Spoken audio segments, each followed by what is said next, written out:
Doing great. How you guys doing? Looking back, what do you think of game number one after you had a couple days since? Well, I guess it's always good to get a win under your belt when you're starting out, especially with new guys, new parts. Trying to identify roles. You guys with a scores mentality, because I've also found it in my years of doing this, even as a player, some guys are better in practice than they are in the game, and vice versa. So that part was good. I just getting guys in the flow. It's good to have Dejuan back. Caleb be back again. So we're excited about those guys getting in the fold, and really looking forward to practicing. You mentioned Dejuan and Caleb. Do you have any update on Trayvon yet? Or? Not yet. What do you expect that Dejuan can add specifically to what we saw? A guy that can score the ball. One of our better guys, especially getting to the rim. Much improved three-point shooter from his time with K-State, and that was one of the things he worked on there as well. I think he's a high-level defender. One of our better offensive rebounders at the guard position. He's a guy that plays with a motor.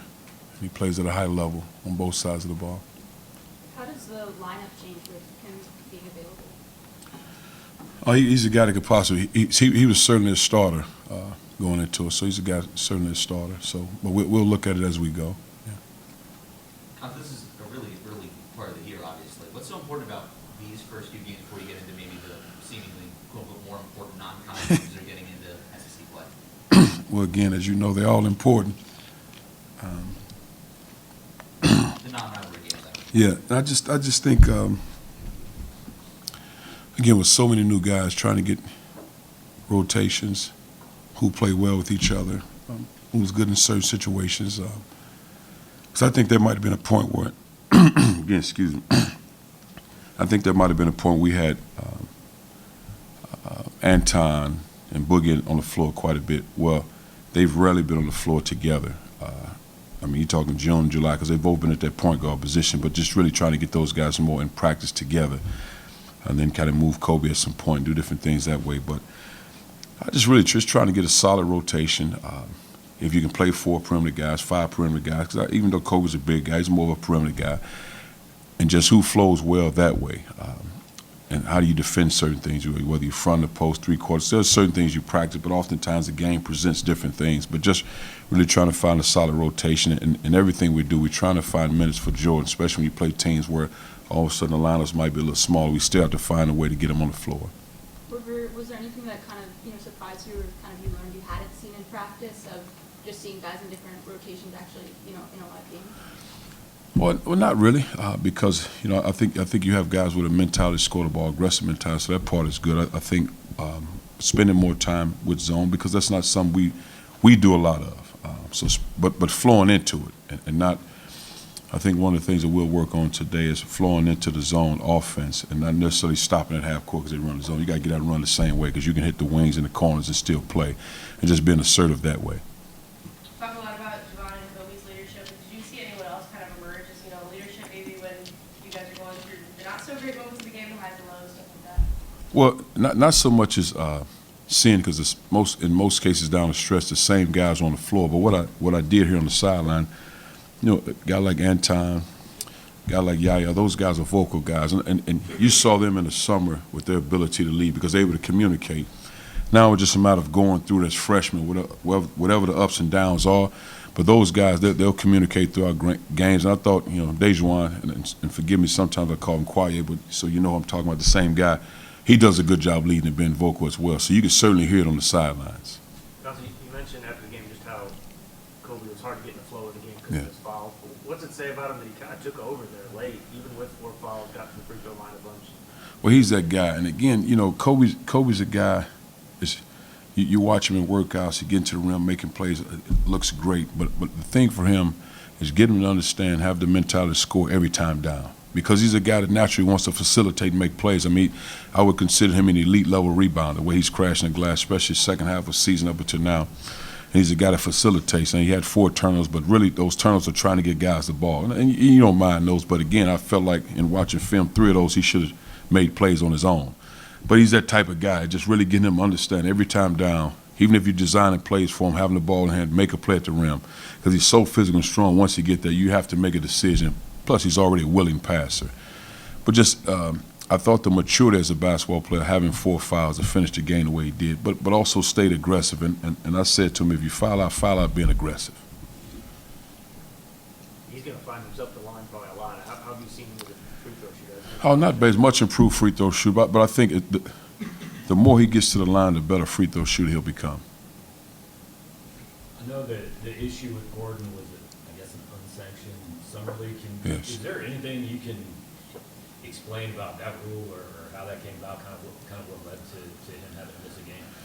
Well, I think it was unfortunate, but he played in a game that was certified, and certified NCAA played in a game, and then he played in another tournament, tournament pro-am, and a coach from another program called one of our coaches, said, just want to give you some insight. And once we found out and we let him know that he stopped playing, it's like, oh, I didn't know that, because a guy that coached him for years, run programs all the time, said it was sanctioned, but it was sanctioned by the NBA, not necessarily NCAA. But one was. But again, once we found out, he found out, okay, that was it. There was no money, no exchange, anything like that. So I thought that was unfortunate because, again, of course you have to follow the rules. But when he found out, okay, it wasn't sanctioned, and it wasn't like some mischief under the table. It was a certified event, but pro-am. And he played in it, but we were done. And here's a guy that lost a college game. With all the stuff that we have going on in our game, we have some cleaning up to do. We're working hard toward it because I'm on the oversight committee, so I understand. I'm behind the scenes, so I see how hard they try to work to make stuff happen the right way. But that's a tough one because this is his life. This is what he does. He plays basketball. He's a student athlete. I wouldn't even consider him making a mistake. I would put that on me just because, again, we didn't know. He just figured one was sanctioned because he did. He followed the rules. And we follow protocol and procedure here. But you take a game away from a young man, and this is who he is. Because oftentimes perception is, well, why is he out? You assume certain things. But he's a wonderful young man, and we're happy to have him back in the fold. I promise I'm not trying to get you in trouble. Oh, no, go ahead. Go ahead. But when, I mean, the outside view of something like this is the NCAA says, we're here for the kids, and something like this costs a kid a game, and everything that's gone on in the last 2 years. Do you have any big... Well, I just think it's tough. You guys always seem to get me in these situations somehow. But I just think it's tough because it's hard. It's hard. Everybody's trying to win games, and you want what's best for your student athletes, and there's a right and wrong. Just like my 2 cents, I think it's wrong what happened to Oklahoma State. I'm not behind the scenes. I don't have footage behind the scenes. I'm not with the infractions committee. But I thought that was wrong, especially when the guy that's coaching the program had nothing to do with the whole situation. That's mind-blowing to me. And the guy that was a part of it, he's out of the business. He'll probably never get back in, which is probably unfortunate because we all make mistakes. But you punish a team when a guy recruited guys to be a part of his program, but they were allowed to play with Cade Cunningham on the floor. It's just a lot of question marks for me. But then, if that's the rule, then I'm still waiting on the other rules, and we've been waiting for a while. And it's very disappointing when you look at it from that standpoint. A lot of fans talking to me about the athleticism of this team. They're impressed with, the other night. What can you say about the athleticism? And, do you feel like this is a more athletic team than you've had in years past? Those are areas we certainly try to address from the standpoint of athleticism along with length.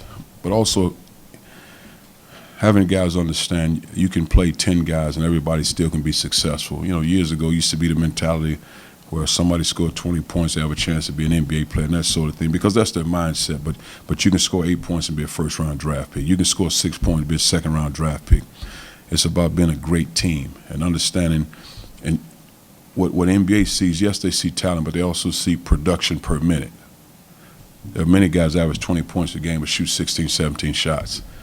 What's your production per minute? Can you be very productive? And that's what we try to work towards the staff. Can you get 10 guys that you can put on the floor and not skip a beat? But do I think we're athletic? And I think we're still working toward becoming more athletic. But also that it's not just athleticism, but it's also skill behind athleticism.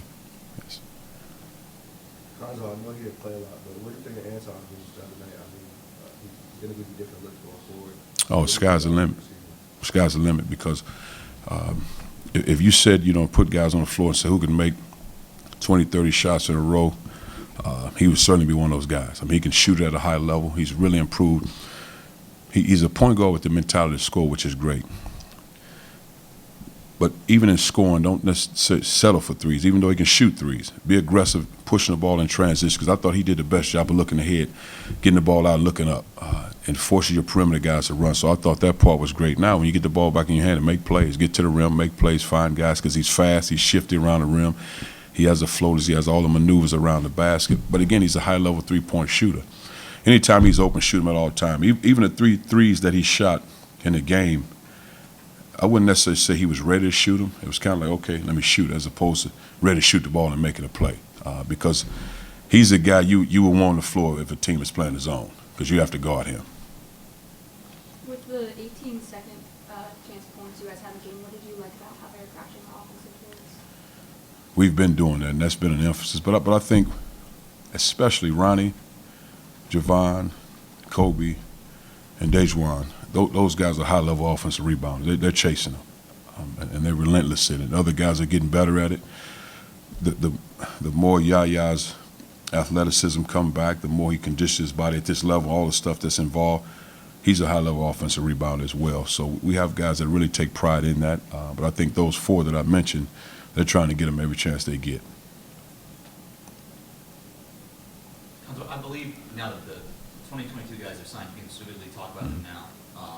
When you look for walk-on guys, I mean, did Desiree contact you first with Jackson, or how did all that work? And then when I guess you came here in June, was the next time you thought, what was your reaction when you heard her name was in the mix for the AD and now you worked for it, I guess? No, so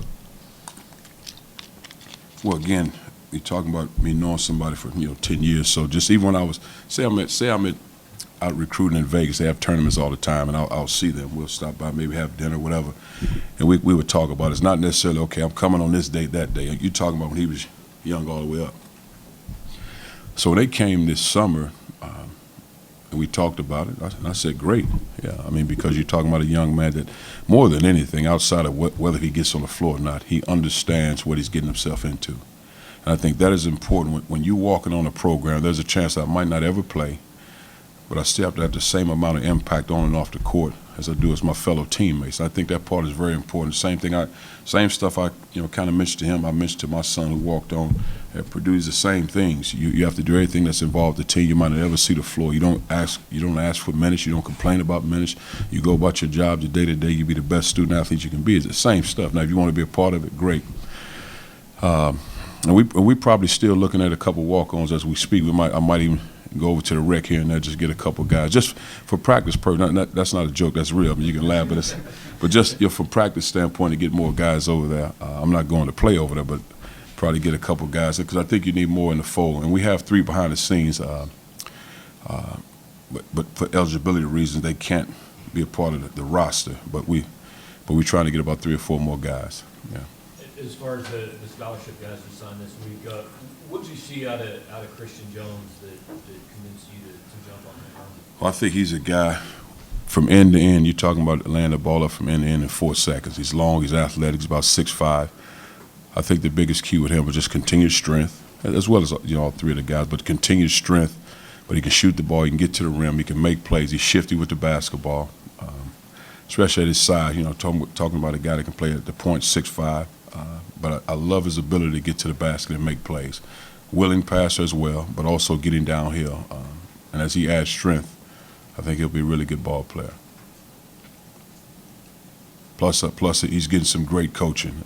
And I guess they say, Rouge, you can't talk about the school he's at and all that, but he's going to get some great high school coaching. What about Aiden? People seem to say defense might be a little more ready than offense right away. Is that fair? I wouldn't necessarily say. I think he's a guy that slashes. I think he's a high-level slasher. I mean, you're talking 6'8" and possibly 6'9" right now. I think when you say defense, and one thing because I always see defense first in my mind, I think he has the potential to be an elite level. When you talk about guys, and I don't want to throw NBA out there, because every time people are talking NBA, you assume a guy's a first round and all that. But I'm saying it from the standpoint when you're talking elite level athleticism and from a defensive standpoint, I think he's that already. When you're talking about a guy that blocks shots, run the floor, great teammate, student of the game, and he works at the level of Javon Pickett in high school. That's how, I mean, you got to catch Aiden early in the morning, you got to catch him late at night just to have a conversation because it's all the way, always working out all the time. And when guys work at that level, in most cases it works out for them. I don't mind if I get a follow about Jackson. Just I know that a lot of maybe because Yeah. who his mom is, but Yeah. you know, just how do you make sure you want to include her and you're still friends with her as well, but yet you still have the time to kind of coach and separate? Oh, I could do that easy because she has a job to do. She works for the university. I mean, that's her job. My job is to coach the basketball team. If Jackson's a part of our team, then Jackson, he's responsible or he's accountable for everything else everybody else on the team is when it comes to taking care of business. So, but it's not as if I'm reporting to his mom every 5 minutes what he's doing because we don't do that with our other players. I mean, but again, she's an athletic director. She understands that. And Jackson, if you met him, he's a sound young man, and he wants to be a part of it. He studies it. I think he'll be a great teammate, and just I think it'll be fun to be around. Because again, I've known him for a long time, and just seeing the type of young man he is and what he's become, I'm just happy for him. Yeah. Knowing Jackson, like you do, what kind of impact you mentioned, off the court, do you think he can make this team? Oh, just like I mean, I think he's an exceptional student, but I think just like any of our players, when we get involved with the community, he's a part of that. I mean, but again, we're not necessarily looking at him. Okay, that's athletic director Francois' son. Let's treat him, man. He's getting treated like everybody else on his team, whatever that is. I mean, he's a part of it. He's late for class. Whatever that is, it just I mean, so it's what we do, and we don't compromise in those areas. We have compassion for what our student athletes go through. We understand that, but if he's a part of the team, he's a part of the team. Cuonzo signing the 2 scholarship guys with on paper put you at a limit for next year, but how do you go about keep recruiting? We're doing it as we speak. And just you not to say you're losing guys because I do like our unit right now. I really do. I like where we're going. I like where we'll become. But there's still guys we're looking at. No question about it. And I think more than anything, just they have to fit with the character and the makeup of our locker room right now. Kind of on the same note, how does signing a guy like Aiden kind of impact your recruiting going forward? I think it's great because he's a talented player and just one of those guys you identify from day one when you take a job and you recognize who the guys are and you just build a relationship and oftentimes, truthfully, those are hard ones because when you're recruiting somebody for so long, what are you really saying after a while? I mean, though my wife and I, we have great relationships after 30 years. We have wonderful talks, so I'm not comparing the two. But what are you saying in 4 years in recruiting? You see him, what do you say? You're calling, you're texting. And to stay the course because after a while, man, I've known those guys for a long time. Somebody else knew and it sounds exciting. He was consistent in his approach in recruiting. He identified certain things, and I'll give credit to him as well as his family of understanding what they were looking for, but the consistency, because that's not an easy thing to do when you're recruiting somebody for, really 4 years, and you can't take days and weeks off, and all of a sudden, let me pick back up, recruit them 3 months later. And you just have to be consistent, and we were consistent as a staff. And one thing we try to recruit the whole family. But he was consistent, and sometimes it's just being present. You're going. Because you get to a point with a guy like that you've seen so long, you're not necessarily going to his games or AAU events and evaluating. You're more or less just there so he can see you present.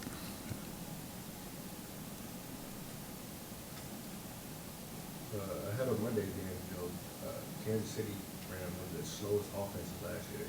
How do you feel like your team is going to fare moving forward in the half court, and how do you think, they're going to keep up with their pace?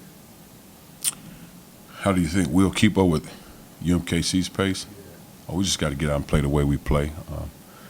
And you have to, in some ways make them uncomfortable and do what we do. Just really try to impose your will because they have a certain style. Virginia has a certain style, and you have to play your style, whatever that is. And I guess it somewhat becomes a chess match, but you have to do what you do best.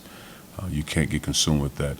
But you have to be sound. And I think one of the things that makes Virginia great outside of Tony being a great coach in that program is the mental piece of not getting anxious when the shot clock goes down. All of a sudden it goes from 25, the 14, the 8, you still have to be sound defensively and not break down. And that's what teams like that beat you, when you allow those mental lapses to take place. Yeah, kind of. How do you feel like this team ranks? I know it's pretty early, but how do you feel like this team ranks among the teams you've had in terms of getting out of transition? Well, I'm not going to say the ones in the past didn't. It's just more what we tried to do as a staff of getting out, going and transition and flowing.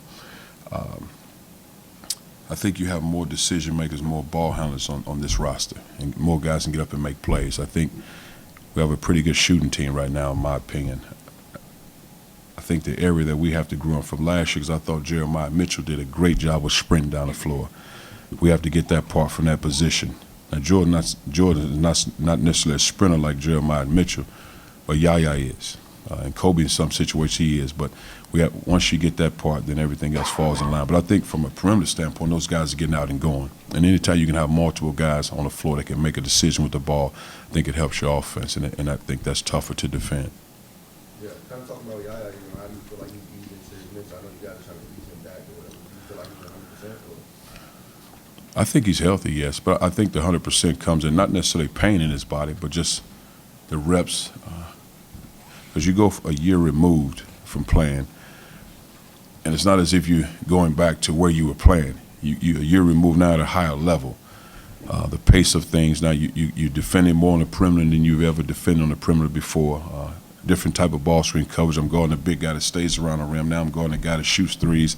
I've got to switch on the ball screen. There's a lot of different things that are asked of you while you're trying to get back to where you were. But I think he's healthy from a pain standpoint. But now it's just a matter of the reps under his belt and going through it.